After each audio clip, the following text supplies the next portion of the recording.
Le collectif antinucléaire des Bouches-du-Rhône vous présente sa demi-heure radioactive de contre-propagande sur le nucléaire.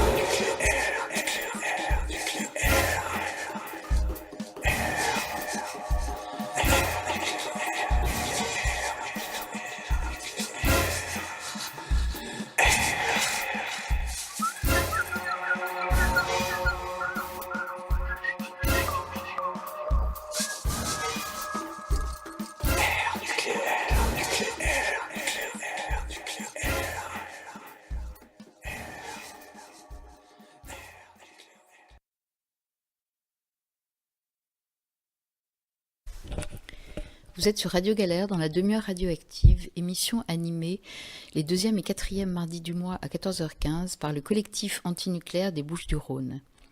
Nous considérons que nous sommes tous et toutes les cobayes de l'industrie nucléaire et que nous sommes tous et toutes les victimes potentielles d'une prochaine catastrophe. C'est pourquoi nous nous efforçons ici de mieux vous informer pour mieux agir. Je voudrais commencer cette émission sur la poursuite du nucléaire en France et la répression qui s'abat sur les opposants en vous lisant un extrait d'un texte du groupe grenoblois Pièces et main-d'œuvre qui a été écrit le 16 mars 2011, c'est-à-dire tout de suite après le début de la catastrophe nucléaire de Fukushima.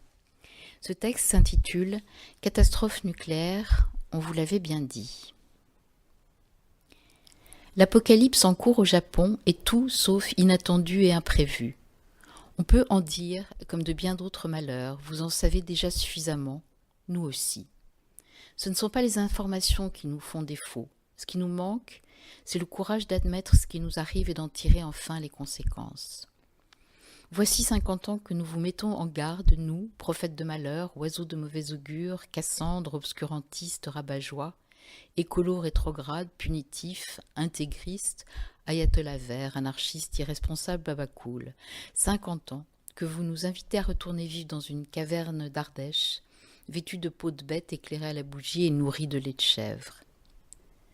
Vous n'avez jamais eu le temps ni l'envie de vous opposer au nucléaire. Vous n'avez jamais manifesté, pas même contre Superphénix à Malville en 1977. À Grenoble, vous vous êtes accommodé des années durant de la présence de 3 réacteurs nucléaires en zone urbaine. Votre mode de vie n'est pas négociable. Vous vous éclairez au nucléaire, à en tuer l'obscurité nocturne dans les villes.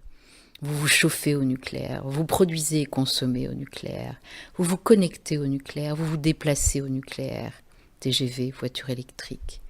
Vous travaillez pour le nucléaire et vos emplois valent plus que vos vies.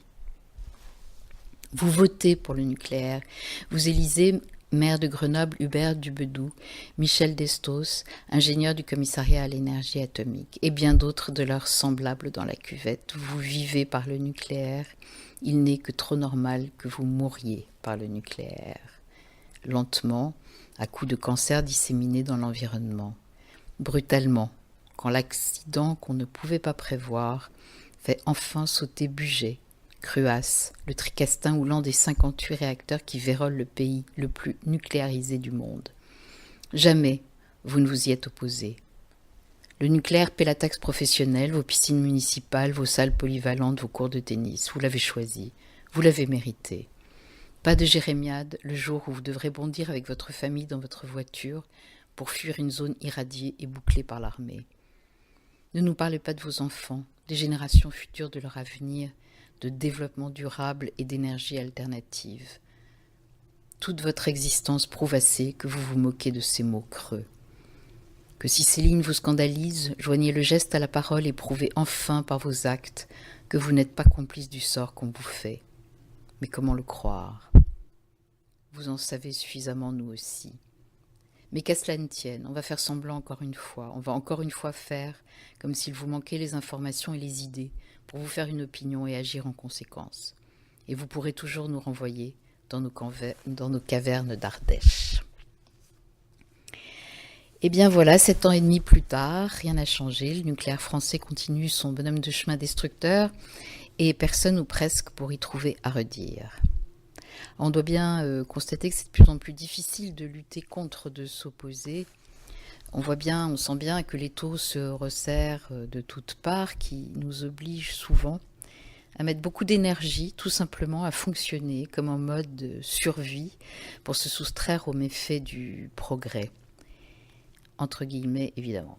Et puis la répression contre ce qui reste de noyau dur ne fait que s'intensifier. Il suffit pour s'en convaincre de s'être fait récemment gazer par la police d'État sur une place publique de Marseille en tentant de s'opposer à l'abattage d'une centaine d'arbres. Pour ce qui est du nucléaire en France, aucun arrêt en vue, et on a même quelques signes qui nous indiquent le contraire. J'ai retenu 2 infos récentes.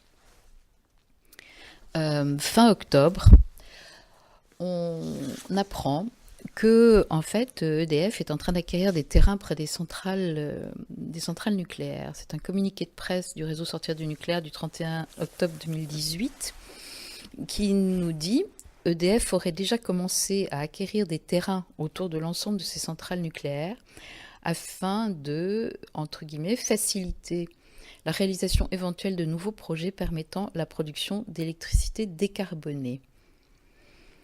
Comme le confirme EDF elle-même, ces terrains ne sont pas destinés à installer des panneaux photovoltaïques. Et le communiqué de presse de poursuivre.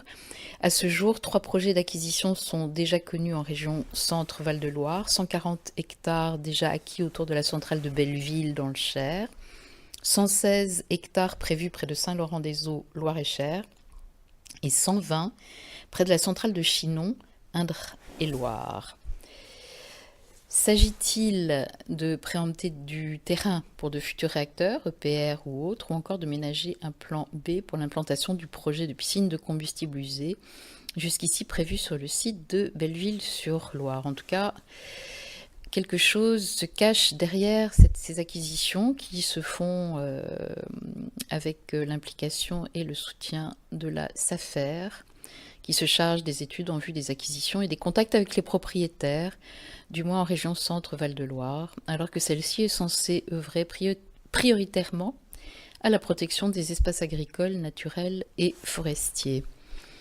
Le deuxième indice vient au sujet de la centrale de Fessenheim, qui doit être fermée. Les 2 réacteurs de Fessenheim doivent être fermés. Et pourtant, on apprend le 25 octobre dernier, et je vais faire référence à un article du Monde, que le Conseil d'État a annulé le décret du 8 avril 2017 qui abrogeait l'autorisation d'exploitation de cette installation.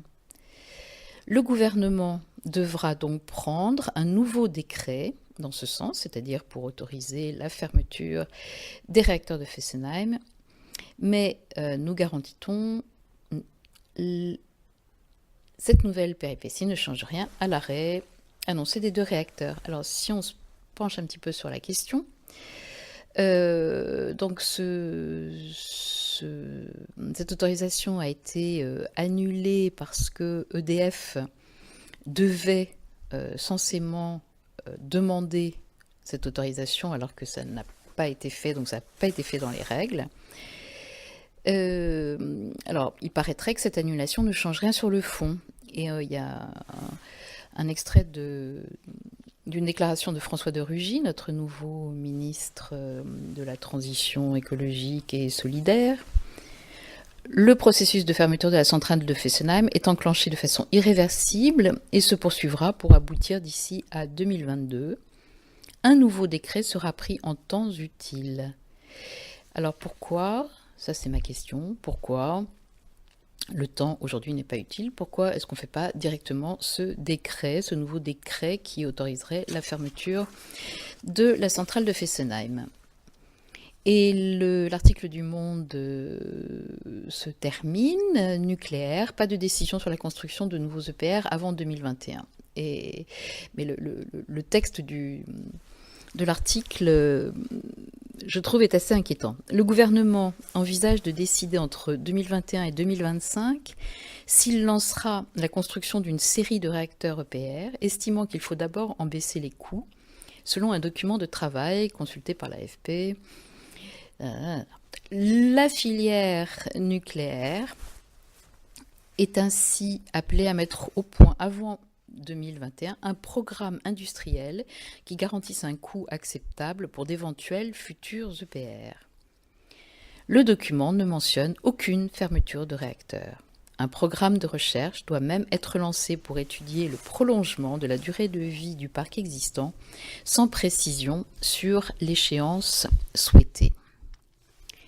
Donc le plan pluriannuel de l'énergie qui doit paraître incessamment sous peu en novembre ne mentionnerait aucune fermeture de réacteurs nucléaires en France et on annoncerait probablement la construction d'une série de réacteurs EPR.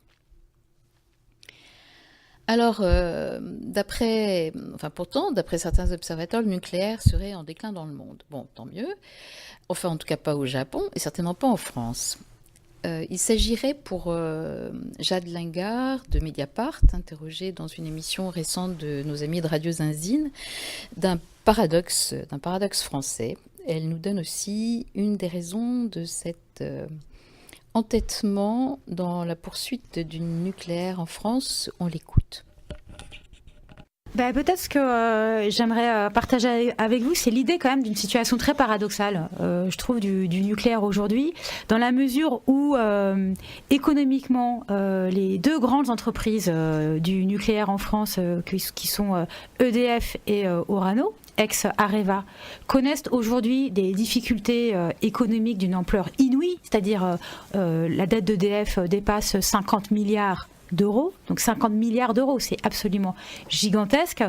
Orano est une entreprise qui est en survie, qui est aujourd'hui sous une forme de qui ne survit que grâce à une sorte d'acharnement thérapeutique fourni par l'État et la puissance publique. Ça, c'est au niveau français. Au niveau international, je dirais la géopolitique du nucléaire est aussi très parlante, puisque le nucléaire, en tant que source de production d'électricité dans le monde, est en recul qui est constant, en fait, au fil des années. On estime aujourd'hui à peu près à 10% la production d'électricité au niveau mondial d'origine nucléaire. 10%, c'est une énergie qui est en train de devenir extrêmement minoritaire. C'était 17,5 je crois dans les années 90. Exactement.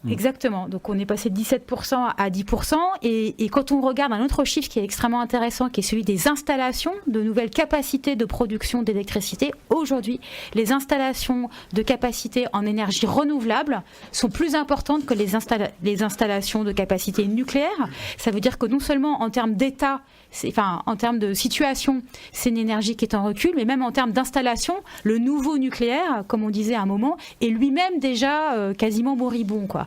Donc on a cette situation, je dirais, d'un affaiblissement géopolitique général, et pourtant, on a le sentiment qu'en France, quelque part, le nucléaire est plus fort que jamais, dans la mesure où, si vous vous souvenez, en ce temps lointain de 2015, nous avons voté une loi donc, sous le ministère de Ségolène Royal, qui fixait l'objectif de ramener à 50% la production d'électricité d'origine nucléaire en France, par rapport à 75% aujourd'hui.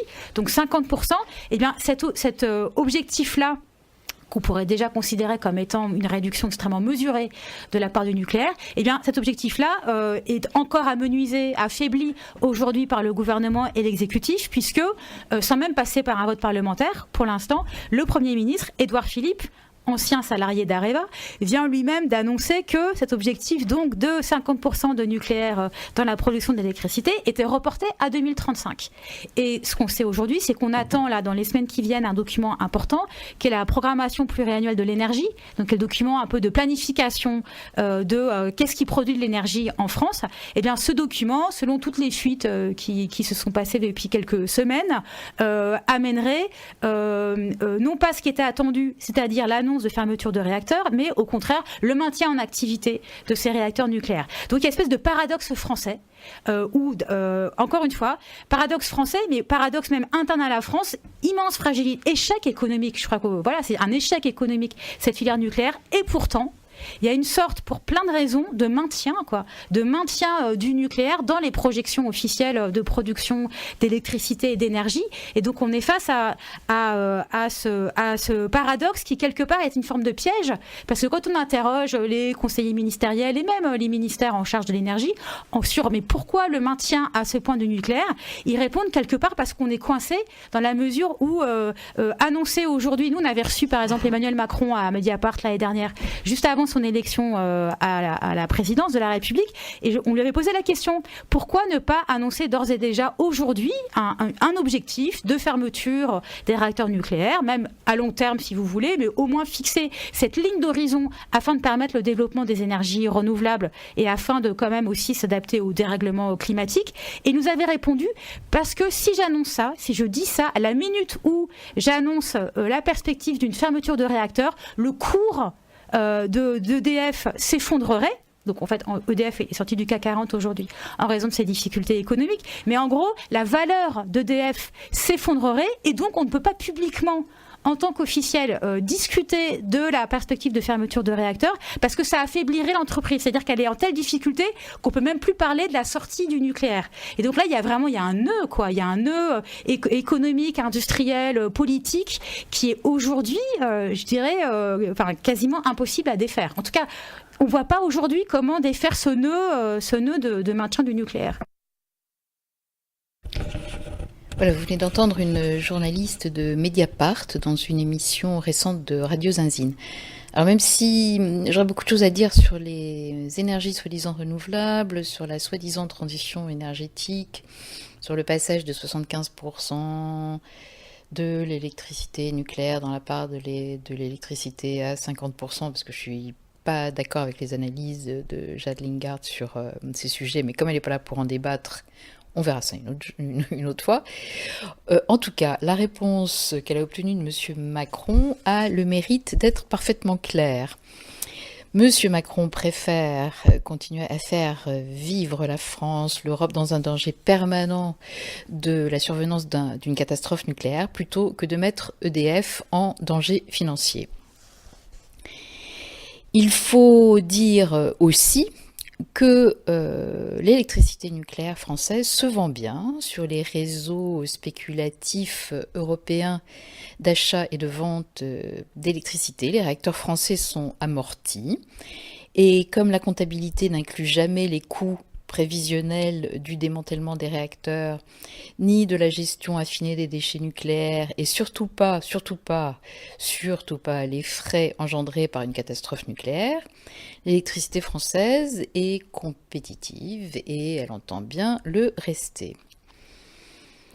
Et puis, une autre raison pour laquelle il n'est quand même pas question d'arrêter l'électricité d'origine nucléaire, c'est qu'il va falloir combler les besoins en électricité à venir. Alors ces besoins, ils ont été évidemment créés de toutes pièces à grand renfort de propagande médiatique et ils servent en plus à justifier la fuite en avant nucléaire. Donc la boucle est bouclée, c'est parfait. La première de ces dépenses complémentaires, de cette consommation à venir, c'est évidemment la voiture électrique.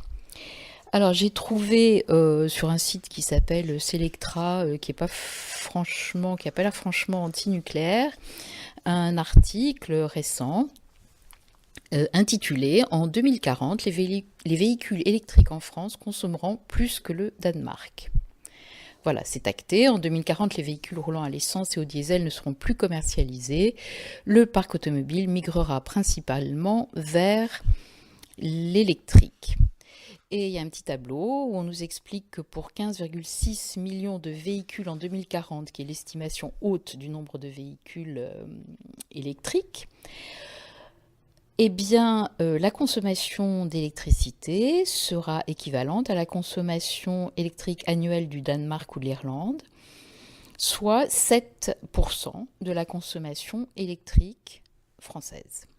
Voilà, donc on peut considérer qu'on a 7%, quelques réacteurs nucléaires qui seront dédiés à la voiture électrique. Alors la deuxième dépense complémentaire en électricité, c'est bien évidemment tout ce qui concerne la, entre guillemets, révolution numérique, la vie connectée Et je vais vous lire ce qu'en disait le groupe grenoblois Pièces et Main-d'œuvre dans le texte dont on a lu un extrait en début d'émission, Catastrophe nucléaire, on vous l'avait bien dit. Ça, c'est en 2011. Donc, chaque recherche sur Google brûle autant qu'une ampoule basse consommation pendant 1 heure. Les technologies de l'information et de la communication gaspillent 13,5% de la consommation électrique.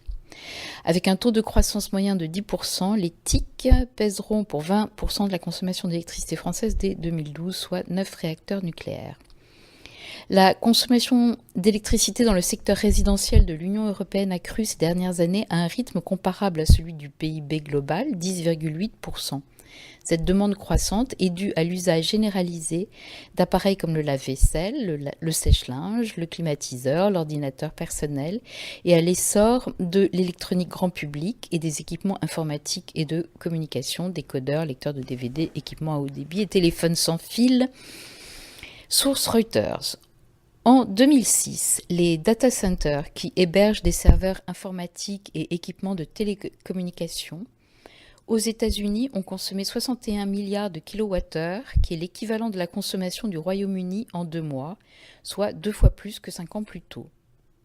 Selon un chercheur de l'université de Dresde, Internet consommera dans 25 ans autant d'électricité que l'humanité en 2008. Voilà ce qu'on disait Pièces et Main-d'œuvre le 16 mars 2011. Alors j'ai cherché un petit peu sur Internet, malheureusement, et j'ai trouvé sur un site qui s'appelle Greenet, Rendez-le vert, des articles qui confirment tout ça. En particulier un article sur Free, l'opérateur Free, qui, donc je vous passe les détails, mais on arrive à un total de consommation d'électricité pour l'ensemble, nous dit-on, c'est-à-dire infra plus modem utilisateur, c'est-à-dire l'ensemble des consommations pour l'opérateur Free, c'est pour une année, donc en 2017, 1825 gigawattheures d'électricité, soit l'équivalent de la consommation de 260 000 Français. Dans un autre article sur le même site, on nous explique qu'en 2015, en France, le numérique a consommé environ 56 TWh d'électricité sur un total de 476 TWh, soit environ 12% de la consommation électrique du pays. C'est bien ce dont parlait Pièces et Main-d'œuvre dans son article.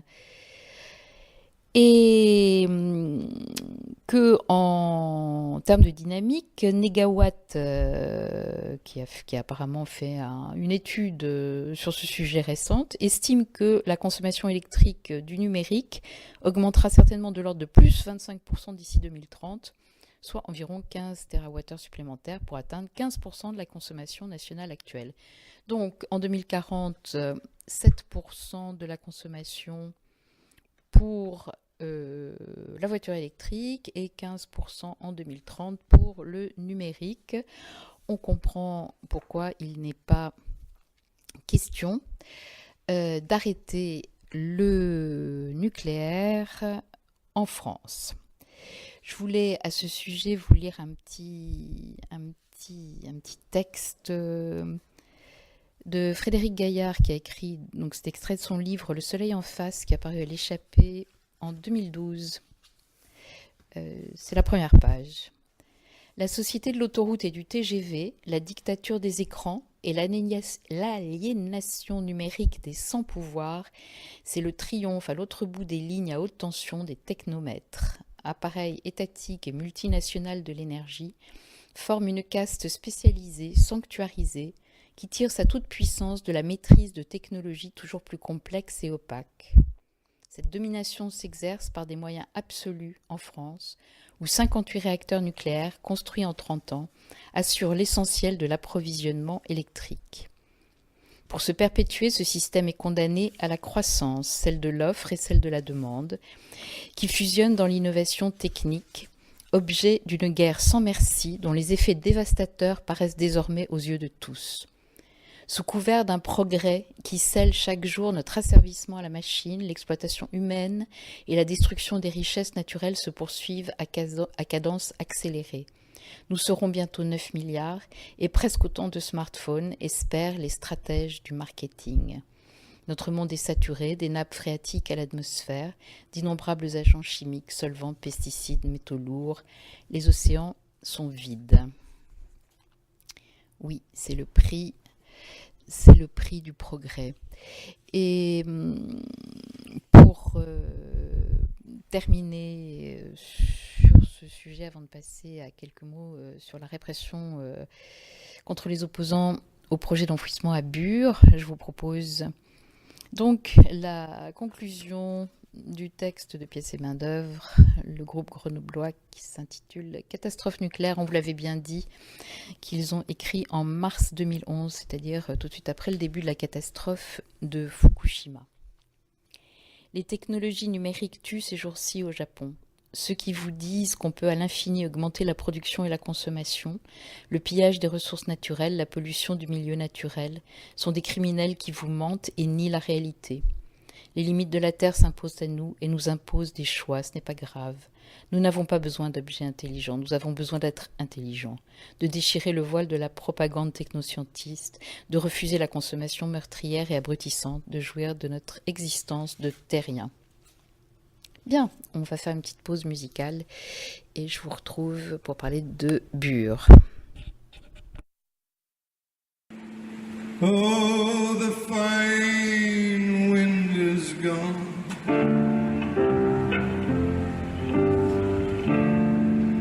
This sweet world is so much older. The animals pull the night around their shoulders. Flowers fall to their naked knees. Here I come now, here I come. You've been out looking for something to love. There's a dark force that shifts at the edge of the trees. But it's alright, it's alright. It turns so long and lovely, it's hard to believe that we're falling now in the age of the Anthropocene.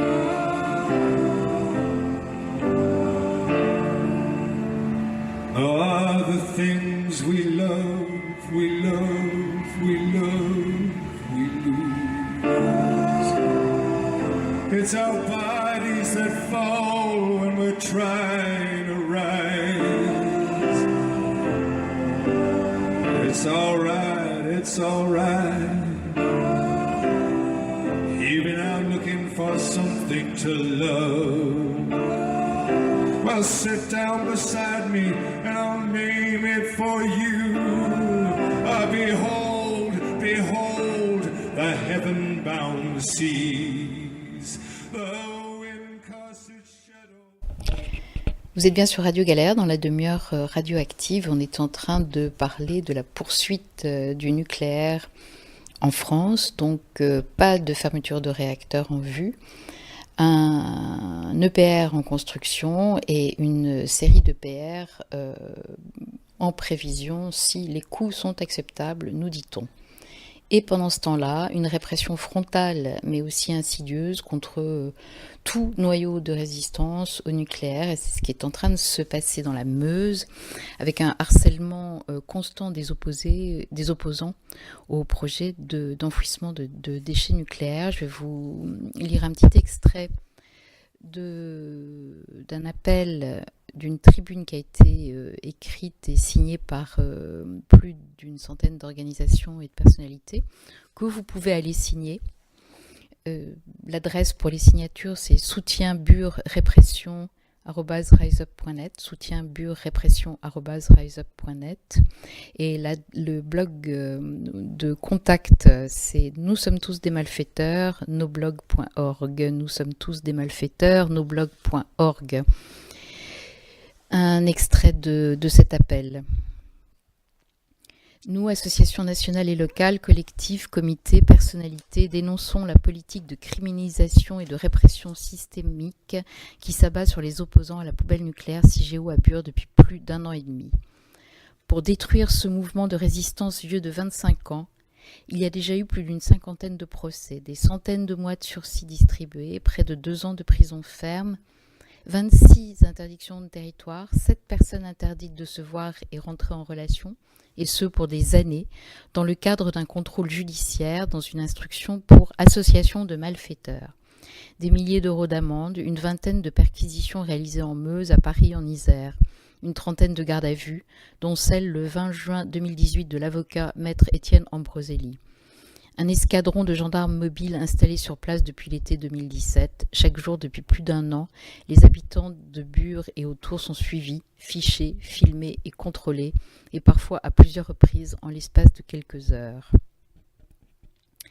Un autre extrait. Depuis le mois de juin 2017, dans le cadre d'une instruction judiciaire pour association de malfaiteurs, une cellule Bure basée entre Nancy et Commercy fait travailler à temps plein entre 5 et 10 officiers de police judiciaire. Leur mission, enquêter et consigner toute la vie des opposants dans des milliers de procès-verbaux. Un seul but, surveiller et détruire le mouvement de lutte par l'asphyxie policière et judiciaire. On poursuit. D'étranges pratiques s'installent en Meuse. Que penser d'un tribunal où les gendarmes mobiles encadrent les arrivées et les départs à chaque procès concernant Bure et finissent régulièrement par vider la salle d'audience? Quelles conclusions devons-nous tirer lorsque les avocats commis d'office refusent de se déplacer pour assister certaines personnes gardées à vue à Bure? Comment juger le fait que l'avocat de l'Andra, Karine Bourrel, soit également la bâtonnière de la Meuse? Que devons-nous conclure lorsqu'en garde à vue, un officier de police judiciaire appelle le juge d'instruction Monsieur Le Fur par son prénom, Kevin, lorsqu'elle lui passe des coups de téléphone? Nous dénonçons fermement la mise en place depuis 2 ans en Meuse d'un système mafieux qui ne dit pas son nom, où les libertés fondamentales et les droits de la défense sont chaque jour piétinés, etc. etc. Vous pouvez donc signer cet appel en écrivant à soutienburerépression@riseup.net. Voilà. Donc la situation n'est guère reluisante en ce qui concerne la poursuite du nucléaire et la lutte antinucléaire. Voilà, vous étiez bien sur Radio Galère, dans la demi-heure radioactive animée par le collectif antinucléaire 13, les 2e et 4e mardis du mois à 14h15. Et en ce moment, vous pouvez aussi nous retrouver une émission antinucléaire le jeudi à 11h. On est en train de rediffuser les nombreux épisodes concernant la lutte contre la THT Cotentin mène. Et ça, c'est le jeudi à 11h sur Radio Galère. Voilà, à dans 15 jours. Et bon courage à tout le monde.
Air